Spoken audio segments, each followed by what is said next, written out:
আজকের আবহাওয়াটা সত্যি আজকে খুবই খারাপ। ঘুম থেকে উঠতে একদমই ইচ্ছা করছিল না।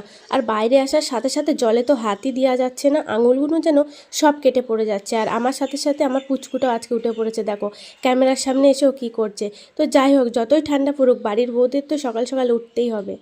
দিন ধরে বাজারে আসবো আসবো করছি, কিন্তু সময়ের অভাবে আসতেও পারছি না। আর কয়েকদিন আগে 25শে ডিসেম্বর গেছে, সেটা আমার মাথাতেও ছিল না।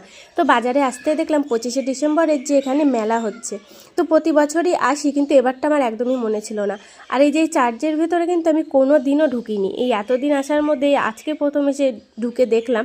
আর সত্যি বলছি, ভেতরটা দেখে খুব ভালোও লাগলো। যিশু খ্রিস্টের নানান ধরনের মূর্তি আছে, ছবি আছে। তো দেখে আমরা বাইরে বেরিয়ে আসলাম, পাশটা একটু ঘুরে ঘুরে দেখবো। আর তেমনভাবে আসা হয়নি রেডি হয়ে, আমি ভেবেছি শুধু পার্লারে একটু যাব, তাই একটু সাজুগুজুও করিনি, নর্মালভাবেই চলে এসেছি। তো যাই হোক, যেভাবে এসেছি সেভাবে একটু দর্শন করে গেলাম। আর ভালোও লাগলো, যেহেতু বাড়ির মধ্যেই সবসময় থাকি, তাই একটু ঘুরতে আসলে আর কি মনটার মধ্যে সত্যি খুব ভালোও লাগে।